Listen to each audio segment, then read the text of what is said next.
Good morning. Geography chapter 4 air. अभी तक हम लोगों ने पढ़ा कि एयर के क्या कंपोनेंट्स होते हैं, एयर में क्या क्या चीजें होती हैं। तो जैसे नाइट्रोजन सबसे ज्यादा मात्रा में है, उसके बाद ऑक्सीजन सबसे ज्यादा मात्रा में कम है जो है कार्बन डाइऑक्साइड। ये अभी हमने पढ़ा। अब हम पढ़ेंगे कि एटमॉस्फेयर जो एयर से बना हुआ है उसकी क्या लेयर है, क्या स्ट्रक्चर है, वो एटमॉस्फेयर कितने लेयर्स में बना हुआ है और उसके क्या स्ट्रक्चर है। तो structure of the atmosphere, our atmosphere is divided into 5 layers starting from the earth's surface. These are number 1 troposphere, second stratosphere, third mesosphere, fourth thermosphere and fifth exosphere. जो हमारा एटमॉस्फेयर है उसका जो स्ट्रक्चर है वो 5 layers में divided है। पहला है ट्रोपोस्फियर, सेकेंड है स्ट्रेटोस्फियर, थर्ड है मीजोस्फियर, फोर्थ है थर्मोस्फियर और फिफ्थ है एक्सोस्फियर। इसको अभी हम डायग्राम के थ्रू समझेंगे कि एयर अर्थ से लेके ये कैसे कहाँ तक है ना। तो लेयर्स ऑफ एटमॉस्फेयर, तो यहाँ पे जो फर्स्ट लेयर है जो अर्थ से बिल्कुल लगा हुआ है दैट इज ट्रोपोस्फेयर, जहाँ पर लिविंग ऑर्गेनिजम्स रहते हैं, जहाँ पर लाइफ है। उसके ऊपर आता है स्ट्रेटोस्फियर, फिर थर्ड आता है मीजोस्फियर, फोर्थ है थर्मोस्फियर और जो सबसे आउटर मोस्ट लेयर है दैट इज एक्सोस्फियर। तो innermost layer of the atmosphere we can say, या हम कह सकते हैं इनर मोस्ट जो लेयर है एटमॉस्फेयर का वो टोपोस्फियर है और जो सबसे आउटर मोस्ट लेयर है वो है एक्सोस्फियर। इसको और एक प्रकार डायग्राम से समझें कि टोपोस्फियर जो है वो अर्थ सरफेस से लेके अराउंड 12 किलोमीटर ऊपर तक है। उसके बाद 12 to 50 किलोमीटर तक जो है वो स्ट्रेटोस्फियर, और इसी स्ट्रेटोस्फियर में जो है ओजोन लेयर आता है। फिर थर्ड है 50 to 80 किलोमीटर ऊपर जो है वो है मीजोस्फियर, फिर 80 to 700 किलोमीटर है थर्मोस्फियर और 700 to 1,90,000 किलोमीटर जो है वो है एक्सोस्फियर। ये एटमॉस्फेयर की लेयर्स है। तो यहाँ पे अब हम इसकी डिटेल्स में पढ़ेंगे।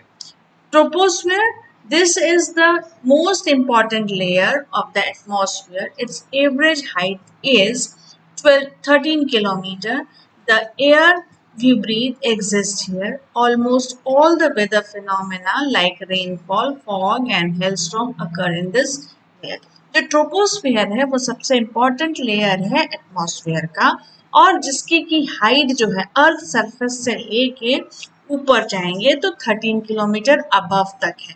और यहाँ पर वो एयर पाई जाती है जिसको कि हम लेते हैं जीवन जीने के लिए, पौधे हो या जीव जंतु हो, जिसको जीवन जीने के लिए जिस एयर की जरूरत होती है वो इस ट्रोपोस्फियर लेयर में मिलता है।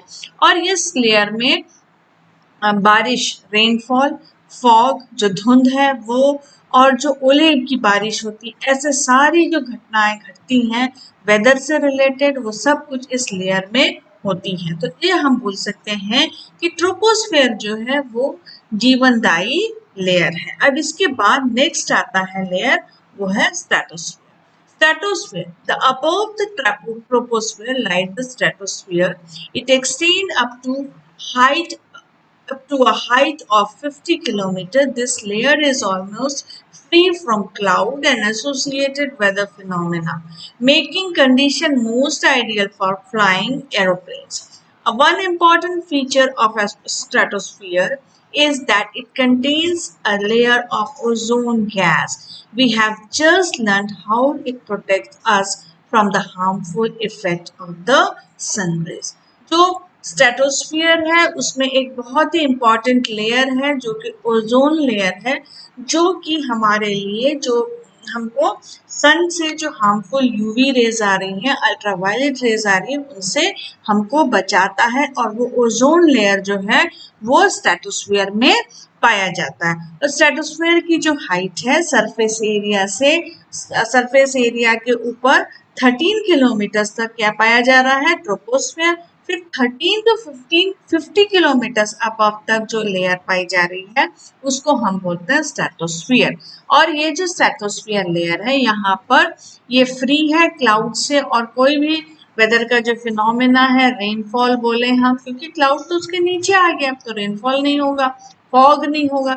ये सारी जो फिनोमेनाज हैं, जो ये सारी जो वेदर के जो सिस्टम्स हैं, ये यहाँ नहीं होते हैं।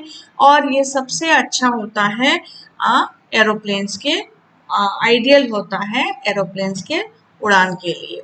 और ये ओजोन लेयर इसको ओजोन लेयर इसमें है। ओजोन लेयर एक इसमें लेयर बनाता है जो कि हमको सन से आने वाली, सूरज से आने वाली हार्मफुल रेज, यूवी रेज जो है उनसे हमको बचाता है। Next, third layer है mesos. Meso layer, this is the third layer of the atmosphere. It lies above the stratosphere. It extends up to the height of 80 kilometers. Meteoroids burn up in this layer on entering from the space. जो mesosphere है ये तीसरा layer है atmosphere का, और ये stratosphere के ऊपर होता है। और इसकी हाइट जो है वो 50 किलोमीटर से 80 किलोमीटर तक होती है। और यहाँ पर जो मेट्रॉइड्स हैं, जो धूमकेतु हैं, और जो उल्कापिंड्स हैं, उल्कापिंड बोलते हैं, धूमकेतु बोलते हैं, वो सारी चीजें यहाँ पर टूटती हैं, यहाँ पर जलती हैं। फोर्थ लेयर है thermosphere. In thermosphere, temperature rises very rapidly with increasing height. In ionosphere is a part of this layer. अब थर्मोस्फेयर, जैसा कि नाम ही बोल रहा है, थर्मो मतलब बहुत गर्म। तो जो एटमॉस्फेयर का ये लेयर है ये बहुत ही गर्म होता है, क्योंकि अब हम सूरज के और पास जाते जा रहे हैं। तो थर्मोस्फेयर है, यहाँ पर जो टेम्परेचर है, यहाँ का जो तापमान है वो बहुत तेजी से बढ़ता है। और यहाँ पर एक लेयर होती है आइनोस्फीयर, जिसको कि बोला जाता है, जो कि टेम्परेचर रेज करने में बहुत ही उसका योगदान होता है। Thermosphere, it extend up to height of 10-20 and about 100 kilometres above. Aeroplane भी सरप्राइज के एरोप्लेन जो है 1 से लेकर इतना हाई कैसे जाता है। और जो सन की एनर्जी है वो 80 to 400 किलोमीटर में यहाँ पर पहुँचती है।